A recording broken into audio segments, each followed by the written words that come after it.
a second time. Listen carefully to the first part of the conversation and answer questions 1 to 7. Hello? Hello, this is Hilary. I'm calling about the house. I'm moving in next week. Oh, yes, Hilary. This is Judith. I met you when you came to look at the house. Yes, I just had a few more questions I wanted to ask. Of course. Well, first, about the rent. I realise I didn't check what it included. Yes, that's important. It includes most things. We don't have to pay extra for heating, for example, just for the telephone, which is fair enough, I suppose. Local taxes are part of the rent, so that's not a worry. That's fine. Then I remember I should have sent my letter of reference to the landlord by now, but I haven't got his address. Yes, you should get that off right away. Address it to Mr. Crawley. He's at 14 King Street. Is that in Exford? Yes. And then you'll need to put the postcode, of course. It's AP12 7QT. Got that, thanks. I also realise I don't know exactly what the house has in the way of equipment. Is there a microwave, for example? There isn't. None of us feels the need. Oh, fine. I'm sure I can do without one too. What about a hairdryer? Maybe you should bring one, if you need one. I'll buy one, yes. And TV?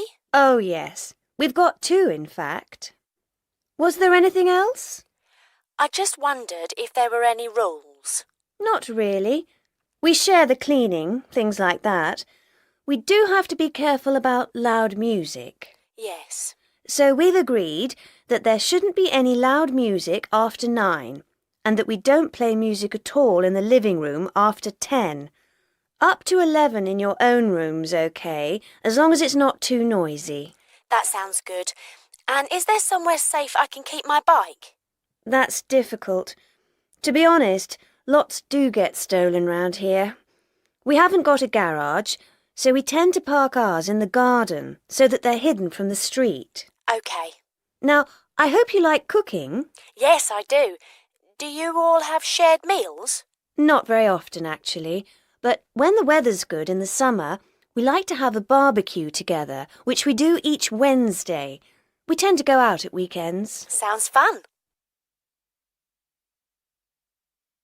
Before you hear the rest of the conversation, you have some time to look at questions 8 to 10.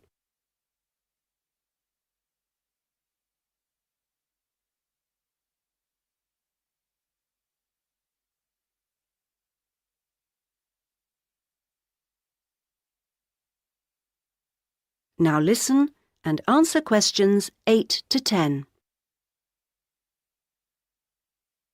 Are you familiar with this area? A bit. Actually, there are a few things that I'd like to know the location of. A bank, for example. Yes, there's one quite close. You just go up to the junction near the house, the one where 4 roads meet, and go straight ahead and then take the second left. It's a little way down there on the left-hand side. That's convenient. Another thing is that I'd like to check my emails quite often. I was wondering how far away an internet cafe was. Well, there are a couple, actually, but one's much cheaper than the other. The one I use is very handy. You just go up to the big junction and then, well, I go straight ahead and then turn right so that it's on the right-hand side. Fine. And one last thing.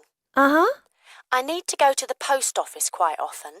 I'm hoping there's one quite close to the house. You're in luck. You'd walk up to the big junction and then, if you want a nice route, take the street that's slightly to the right. Then you'd want the second left and you'd find it on the right side of the street. Well, it all sounds great. So, we'll see you in a couple of days' time? Yes. OK. Bye. Bye. That is the end of part 1. You now have half a minute to check your answers.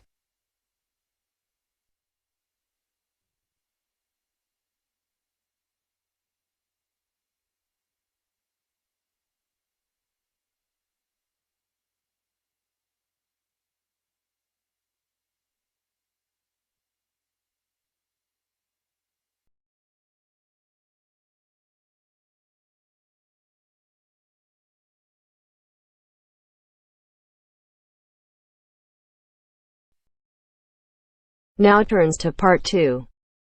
Part 2. You will hear a recorded message giving information about an area where tourists can visit to taste local food. First, you will have some time to look at questions 11 to 13.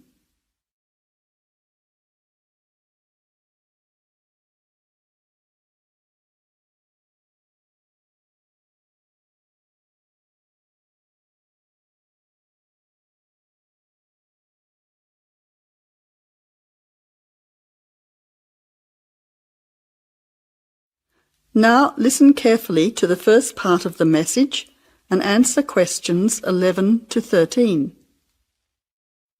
Welcome to the tourist information line for the Valley Food Trail. Here you will find many local food products for you to sample and buy. It is possible for you to spend as much or as little time as you want, but I suggest that you allow a full day for touring this area. Of course, there are many half-day tours available for those of you short on time.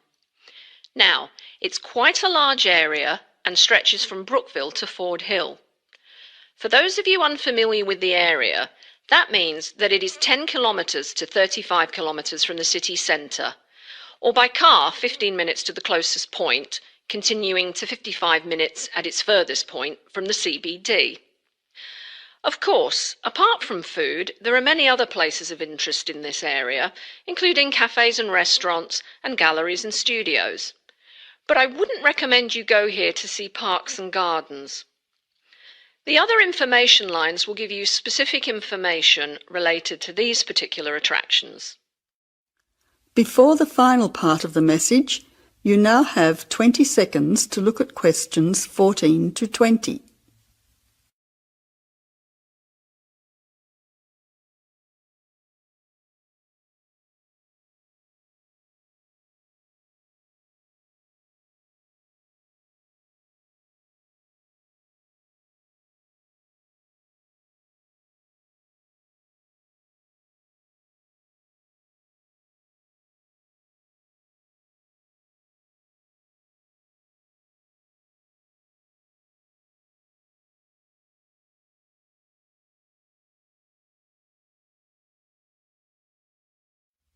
Now answer questions 14 to 20. But let's go back to food. If we begin in Brookville and head north towards Upper Valley in a clockwise direction, passing West Valley on West Road, we cross over Coast Road to come to our first place of interest, Magic Coffee. This is not to be confused with the Coffee House, situated opposite on the other side of the valley on the railway line. Magic Coffee is next to the Chocolate Company, which is on the corner. Just past the ice cream shop on the corner of John Street is the fresh produce shop. A little further north we have reached Ford Hill, where we can start our drive southwards along Great Northern Highway following the railway line. First we come to the organic market near the corner of Memorial Avenue, and then to Olive Farm opposite Olive Road. Just before we come to the next street crossing, we see the Honey Pot, which is practically opposite the coffee house. There is another chocolate company which sells nougat as well, just nearby. Following the railway line along Great Northern Highway, we return back to Brookville. Now, as I have said previously, if you only have a few hours to spare, there are several places that you shouldn't miss. The two chocolate places make equally nice chocolate, but the factory has the added bonus of nougat, unlike the company. Of course, everyone loves ice cream, especially unusual flavours such as coffee and nougat, so the ice creamery is definitely worth a visit. And while the coffee house sells expertly made hot drinks, including hot chocolate, I think your time would be better spent sampling the many products on offer at the organic market. Well, I hope you enjoy your time visiting the Valley Food Trail and enjoy all the wonderful local foods on offer.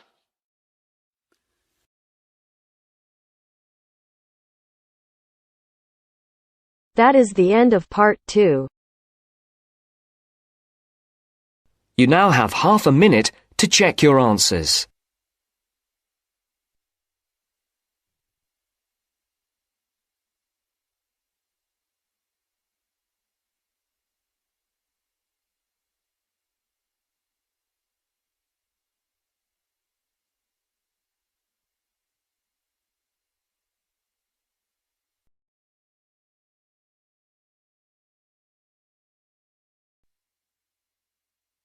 Now turns to part 3. Part 3. You will now listen to a talk on bicycles. First, you have some time to look at questions 21 to 25.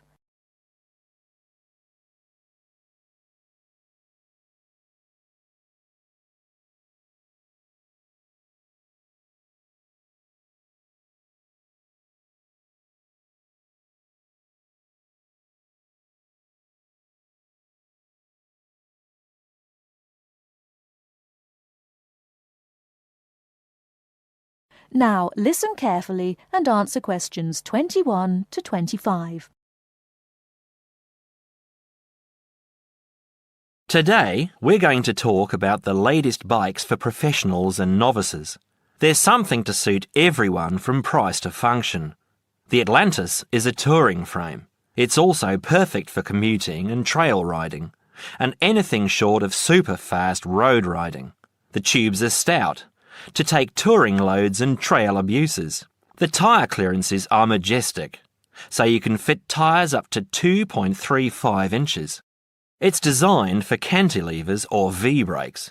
If you have to limit yourself to just one bike and you want to be able to ride just about anywhere, this is the bike to be on.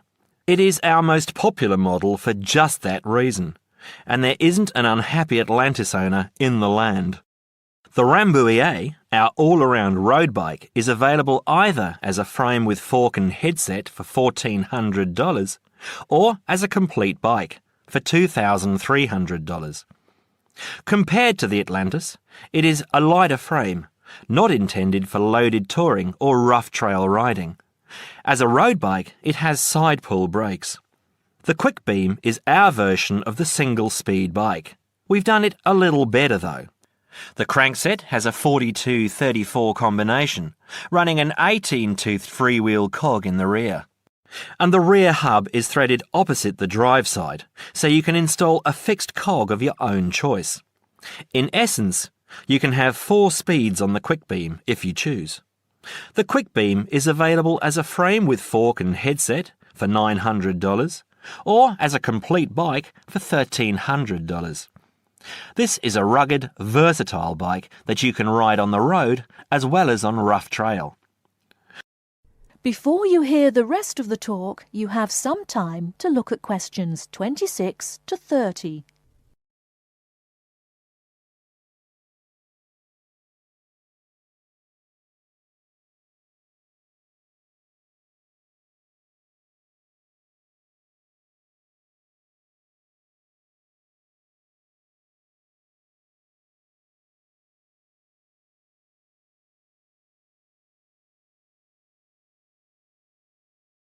Now listen and answer questions 26 to 30. The Saluki is our roadish, light touring, randonneuring frame. It's designed for 650B wheels.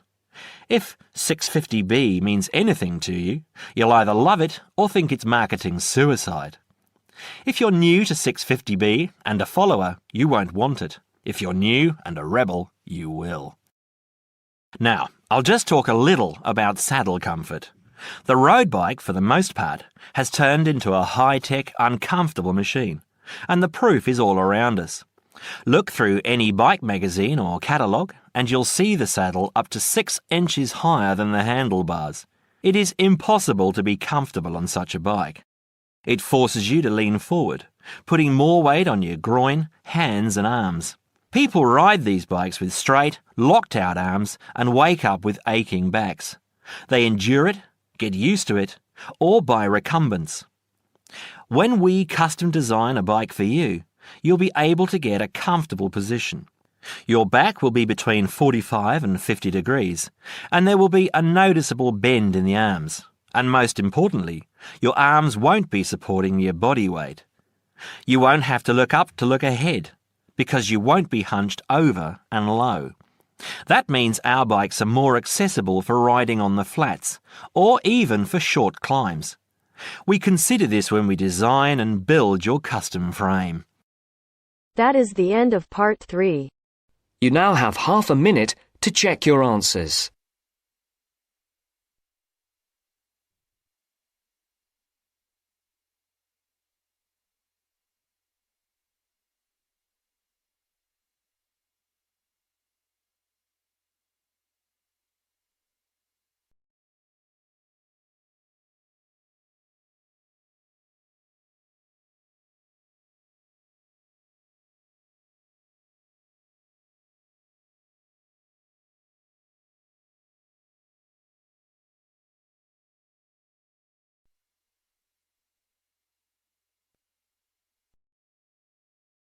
Now turns to Part 4.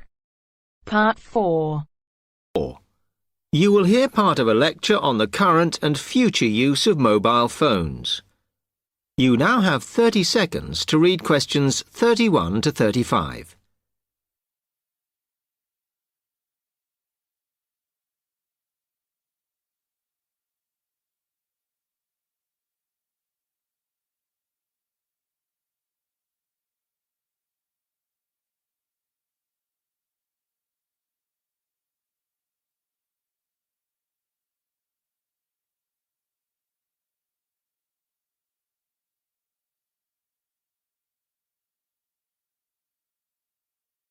Okay, now today we're looking at changes in communication, and specifically changes that have just happened or are likely to happen in the next few years. Key to this is the mobile phone, which is increasingly being seen as an all-purpose system rather than just a phone. If you only use your phone for texting and making calls now, you will be amazed at how you'll be using it in the future. The technology has been developed for a range of other uses. For example, phones could be used so that if you are meeting someone and they get lost, you could send them a map of your location to help them. This will save all those complicated explanations over the phone and our poor friends or colleagues trying to drive and find out where they are at the same time. And if you get bored waiting, or if you're traveling, for example, you will soon be able to see TV news on your phone as it is actually being broadcast. This means that you won't have to miss any of your favorites if you were away for a few days. Most people have got used to texting now, and young people send pictures to each other. But what is exciting is the possibility of putting music with them before you send them. And it's not all frivolous. Phones are going to become even more critical in business and education.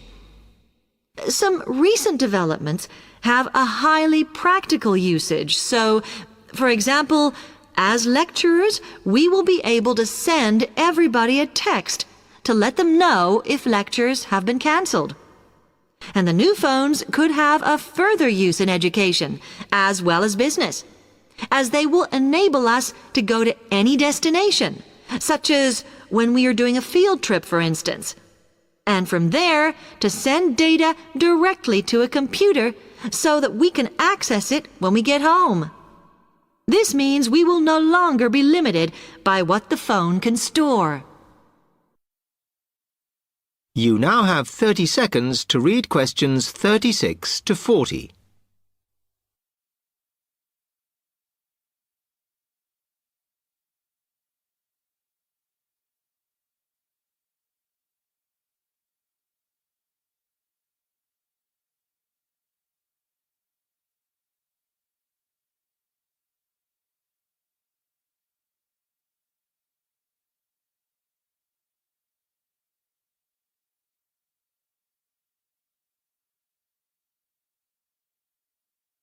And it's interesting to look at the different ways that men and women use phones now, as that does affect how the technology will develop.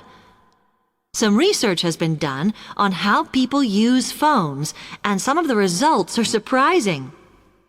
One of the increasing usages of mobile phones is to get all sorts of data, such as phone numbers, the weather, train times, etc. And while there's been an attempt to set up connections with things that women might be interested in accessing, it is overwhelmingly men who do this. But what about the traditional use of a phone? To speak to people? I suppose we would predict that it is mainly women who use phones as a method of contact for friends and family, but, in fact, the genders exploit this facility equally. I've spoken about the increased business usages that phones will offer, and I suppose we would associate this usage with men. The survey picked up, though, that women are often working from home or catching up with work in the evenings, so they use phones in this way as much as men do. Most of us are aware we can store photos on our phones. It's an ideal method of capturing a moment wherever you are. Women tend to be the group that keep photos on their phones, but it seems that men use their phones to actually take pictures much more than women do. And of course, all this knowledge affects the marketing that the companies will do in order to sell the